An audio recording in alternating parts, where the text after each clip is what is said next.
Le gouvernement ivoirien attache du prix au respect de l'environnement. Alors, pour marquer cette détermination, hier, le Premier ministre a installé la Commission nationale du développement durable. Les détails dans quelques instants.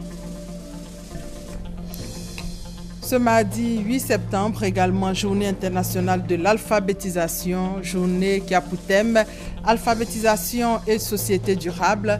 Le message du gouvernement ivoirien dans ce 13h.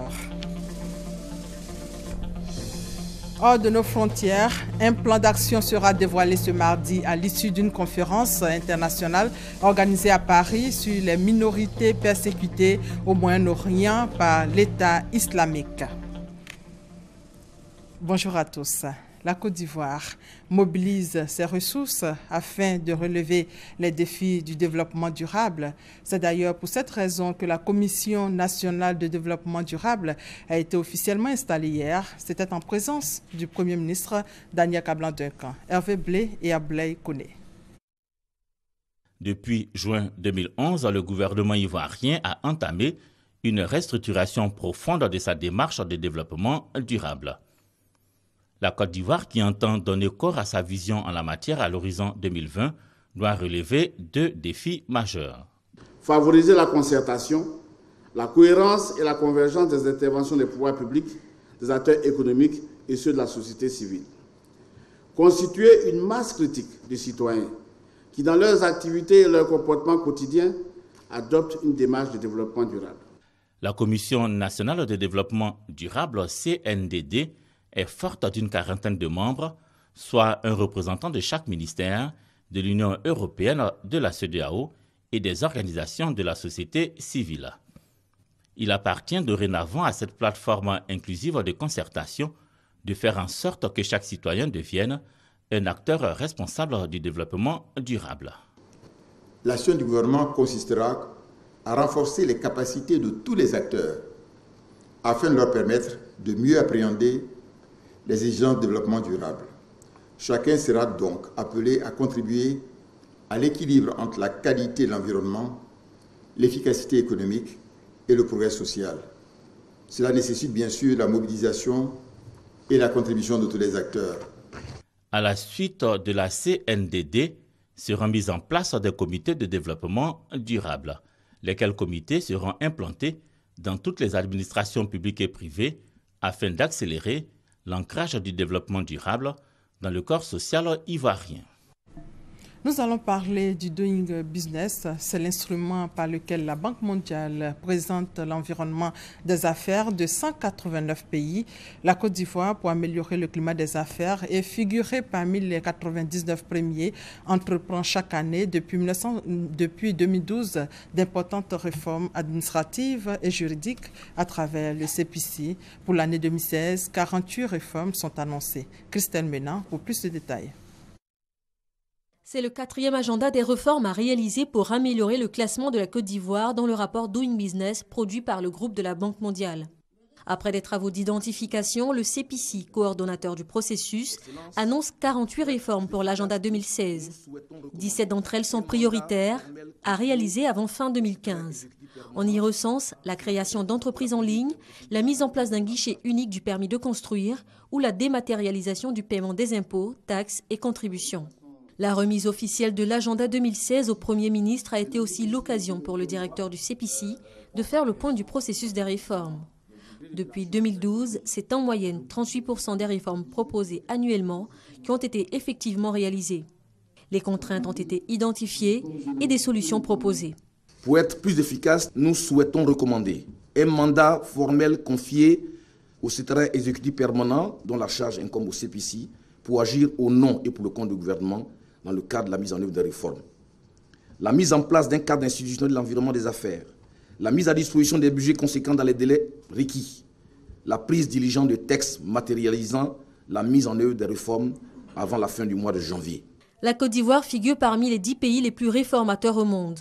En 2 ans, elle est passée de la 177e à la 147e place dans le classement Doing Business. Tous ces acquis démontrent une volonté politique marquée du gouvernement et sa détermination à œuvrer résolument à la mise en œuvre des programmes d'amélioration du climat des affaires en Côte d'Ivoire. En effet, au regard des ambitions affichées, le gouvernement de la Côte d'Ivoire s'est fixé comme objectif de figurer parmi les 50 meilleures économies du classement du business, et nous avons dit dans les 3 années à venir. Doing Business, le rapport du groupe de la Banque mondiale propose des données quantifiables sur la réglementation des affaires de 189 pays, classés sur la base de 10 indicateurs.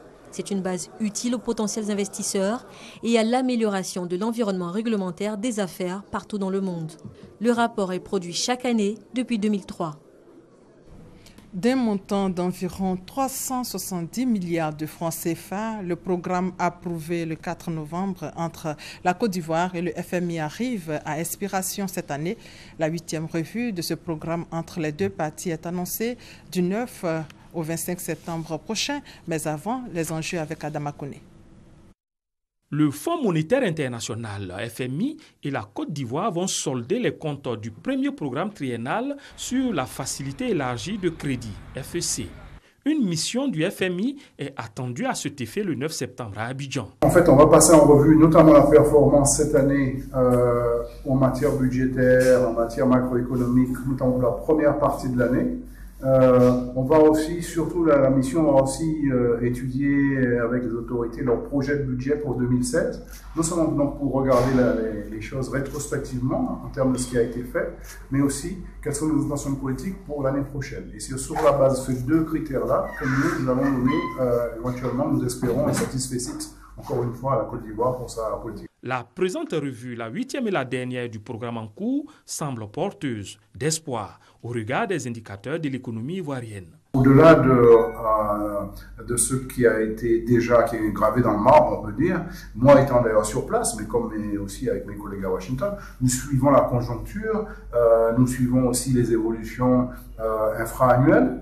Donc, ce qu'on voit pour l'instant nous semble de bon augure en termes il y a eu par exemple de très bonnes recettes fiscales au premier semestre, et donc ça nous rassure sur le fait que les finances devraient être en bonne forme. Bien sûr, après, l'important c'est on n'a pas de motif à s'inquiéter particulièrement. Mais il faut faire le travail et bien regarder les choses. C'est pour ça que la mission vient. Le programme qui s'achève portait sur un appui de 616 millions de dollars, soit environ 370 milliards de francs CFA.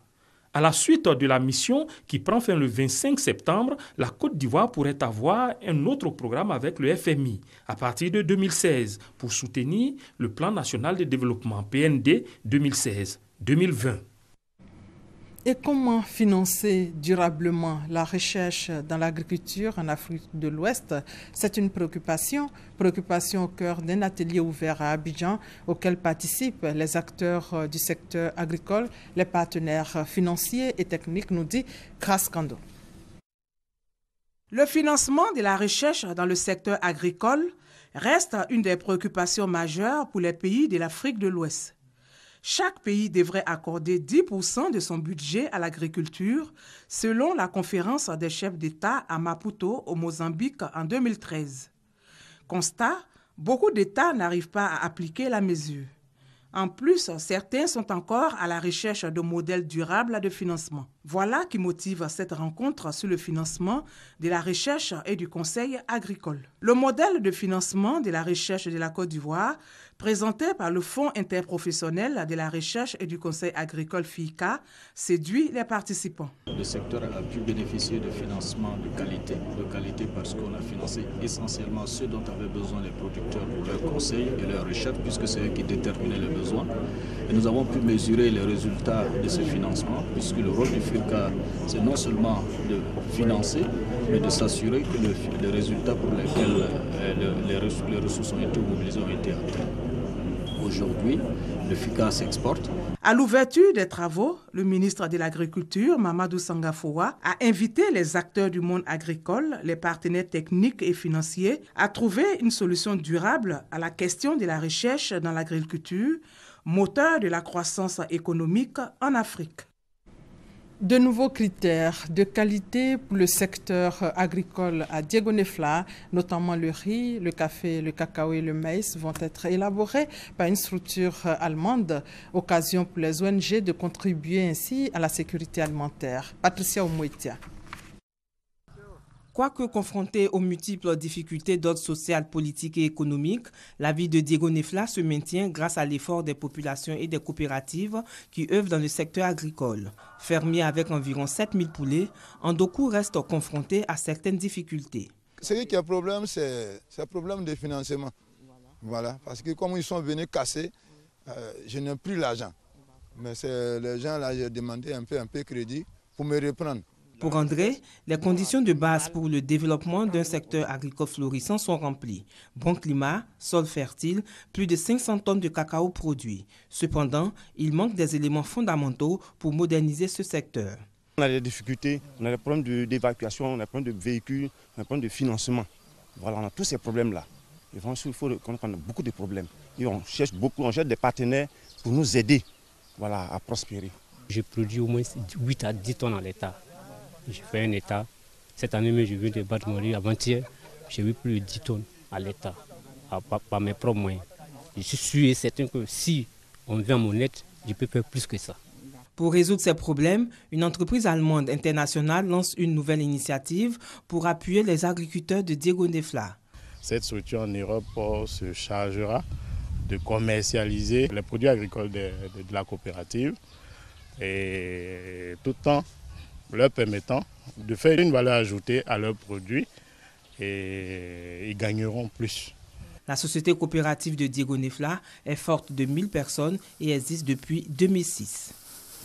Dans le domaine de la sécurité, 1162 officiers et sous-officiers invités à la probité et à la loyauté.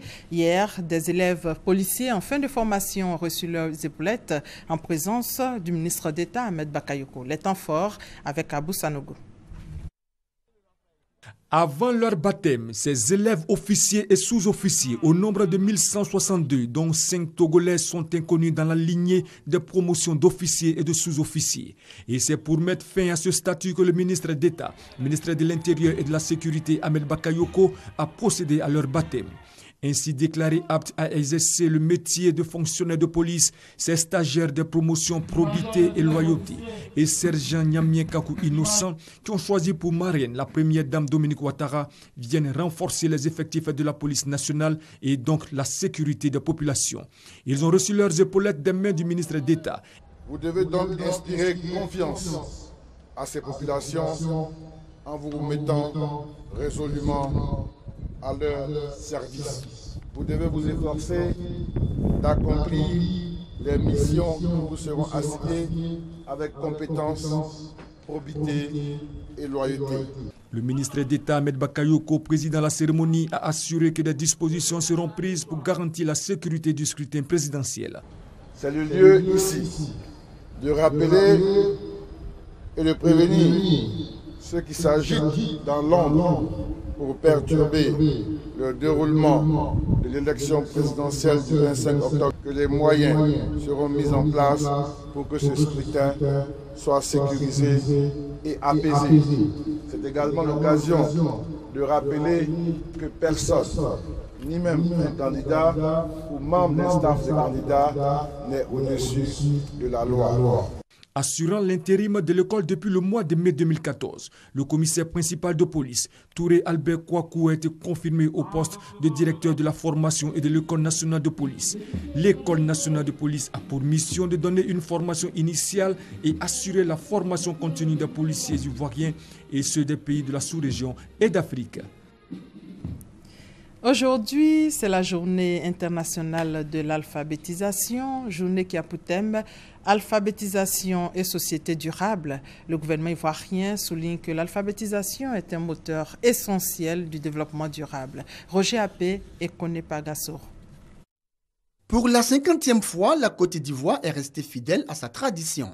Comme tous les ans, le pays célèbre la journée internationale de l'alphabétisation.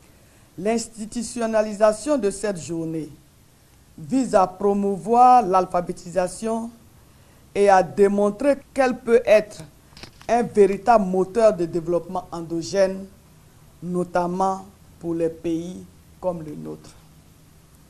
La Côte d'Ivoire s'inscrit dans cette dynamique des nations du monde et rappelle à la communauté nationale l'intérêt que revêt l'alphabétisation dans le processus de consolidation de la paix et du développement durable.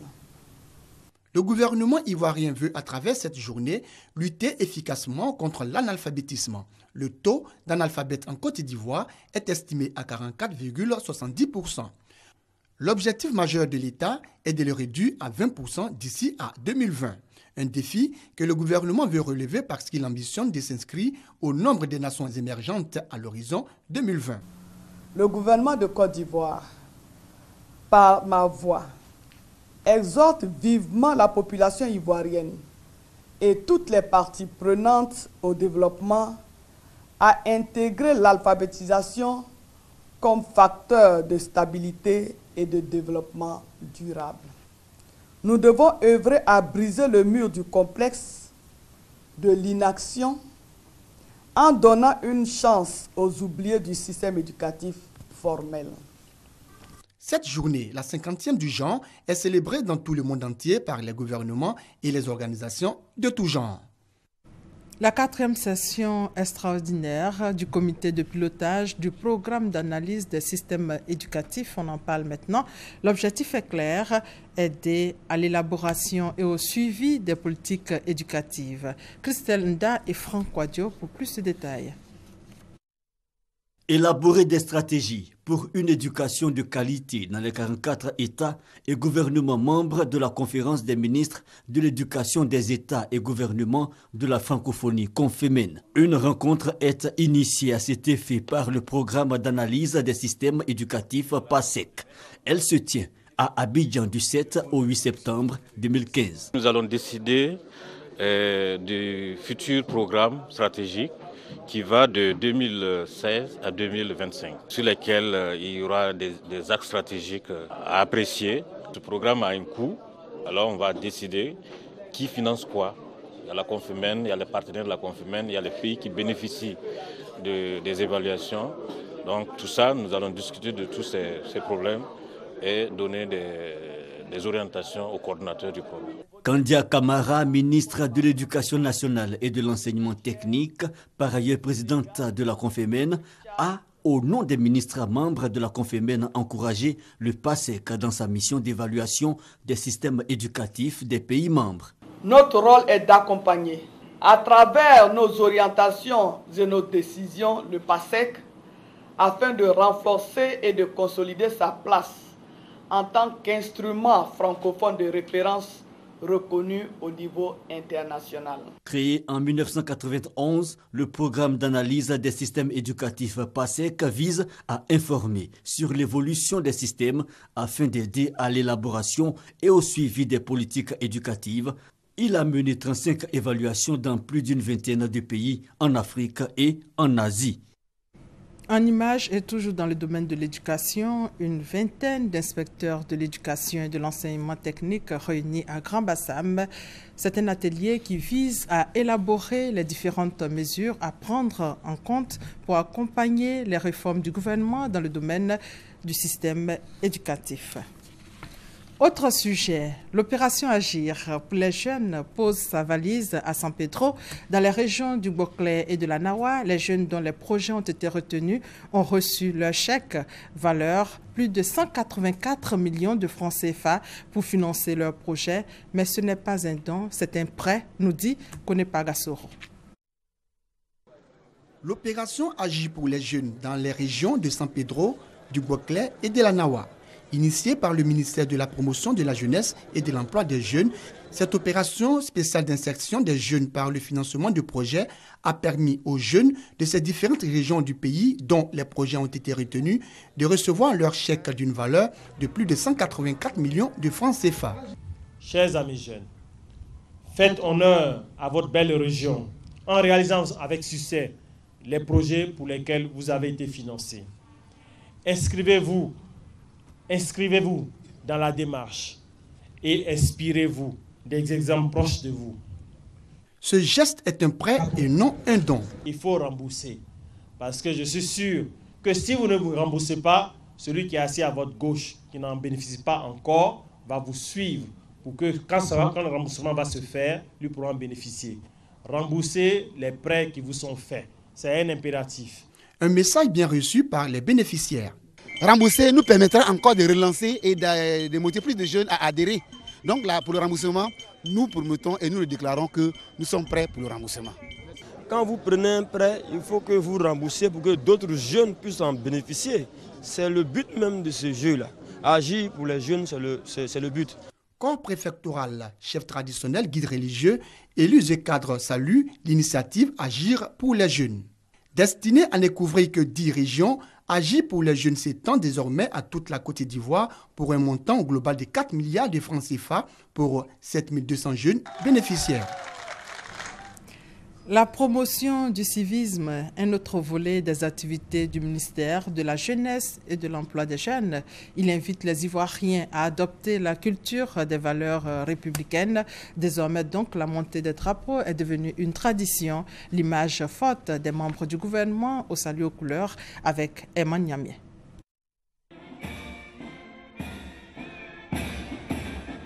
C'est le ministre d'État, ministre des Affaires étrangères, Charles Kofi Dibi, qui a présidé cette traditionnelle cérémonie d'honneur au drapeau national. Initiée par le ministère délégué auprès du président de la République, chargé de la promotion de la jeunesse et de l'emploi des jeunes, la cérémonie d'honneur au drapeau national vise à inculquer les valeurs de civisme aux Ivoiriens. C'est un acte hautement républicain. Le respect de la patrie commence déjà par le respect de son grand symbole, que représente le drapeau. Et je voudrais très sincèrement féliciter notre ministre chargé de la jeunesse qui a institué cela, parce qu'il faut que les Ivoiriens réapprennent à respecter la République. Et cela est très important. Parce que la République, c'est ce que nous avons de plus cher. Charles Kofi Dibi avait à ses côtés, outre quelques membres du gouvernement, le directeur général de la police nationale et plusieurs agents de différents ministères.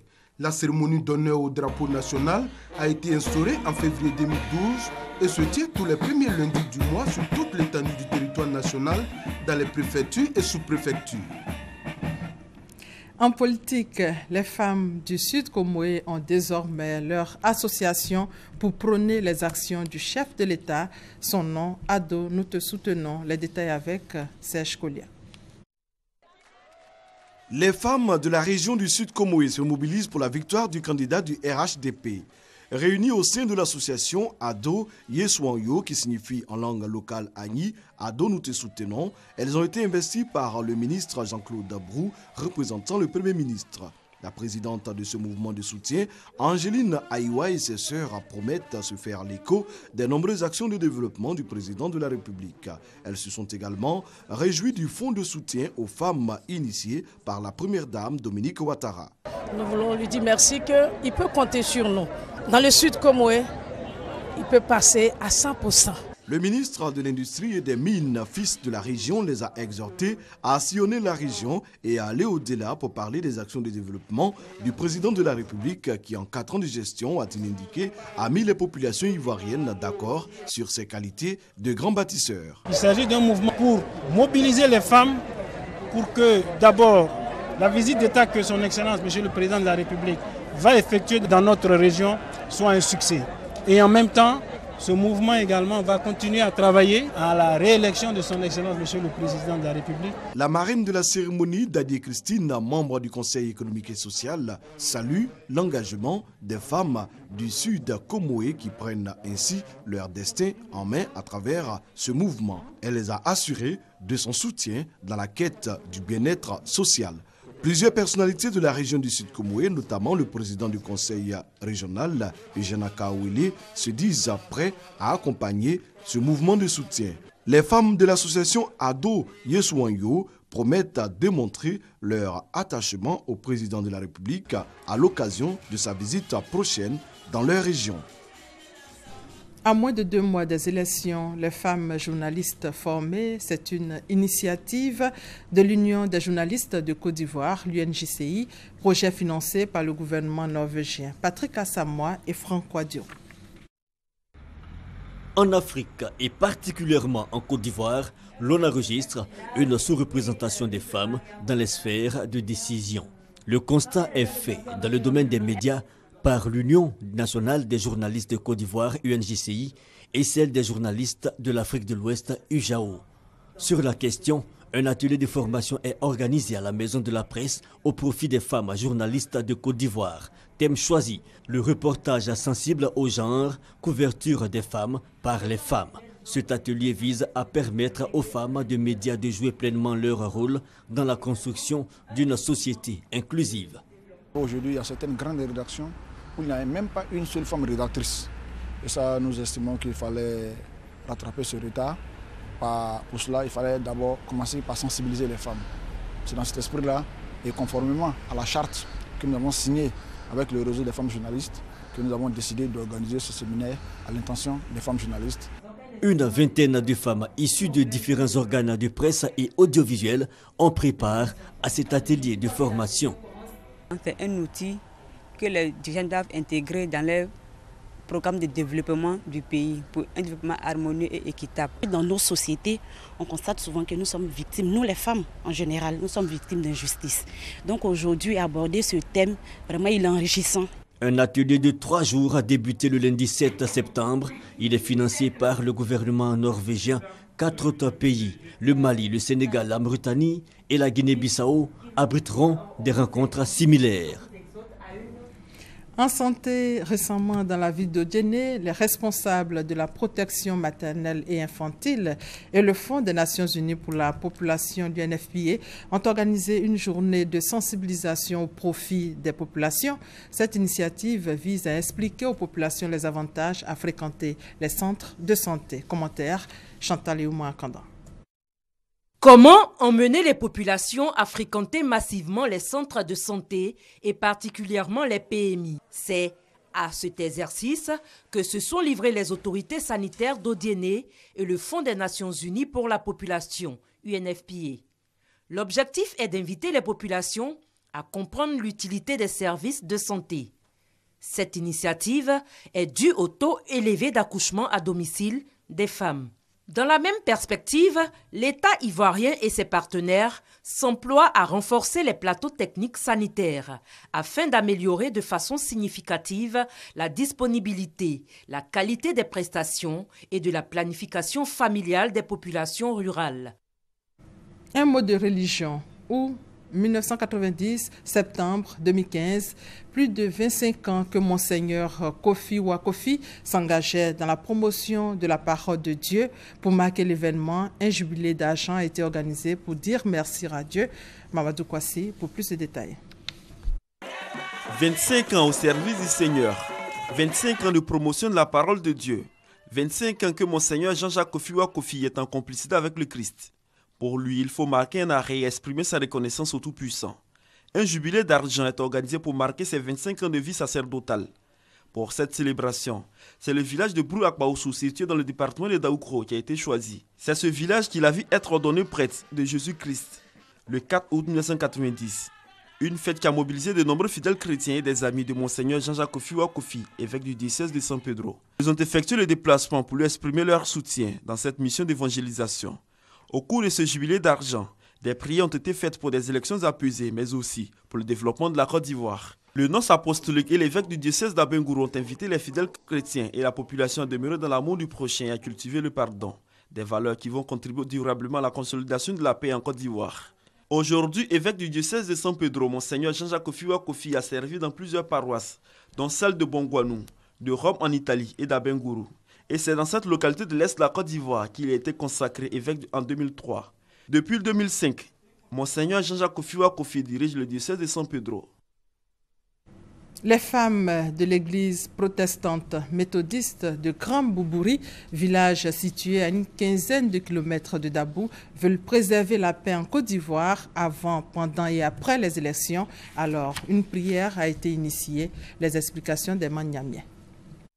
Des femmes de l'église protestante méthodiste soucieuses du devenir de la Côte d'Ivoire prient pour son apaisement durant et après l'élection à venir. Réunies à Grand Boubouri, village situé à une quinzaine de kilomètres de Dabou, elles ont jeûné et imploré le bon Dieu à travers un culte d'action de grâce pour une Côte d'Ivoire de non-violence. Ces femmes venues de toutes les régions du pays ont été soutenues par une délégation d'églises protestantes évangéliques. Le révérend pasteur Adouyed Jonas, le révérend Ndoubi José et le pasteur Nomel Jean Dojles ont appelé les Ivoiriens à prier le Seigneur pour une Côte d'Ivoire unie et indivisible. L'église protestante méthodiste, créée en 1914, enregistre aujourd'hui 72 000 fidèles sur l'ensemble du territoire national. Hors de nos frontières, et c'est en image, Paris accueille mardi un sommet international sur les minorités religieuses victimes du conflit en Irak et en Syrie et persécutées par l'organisation de l'État islamique.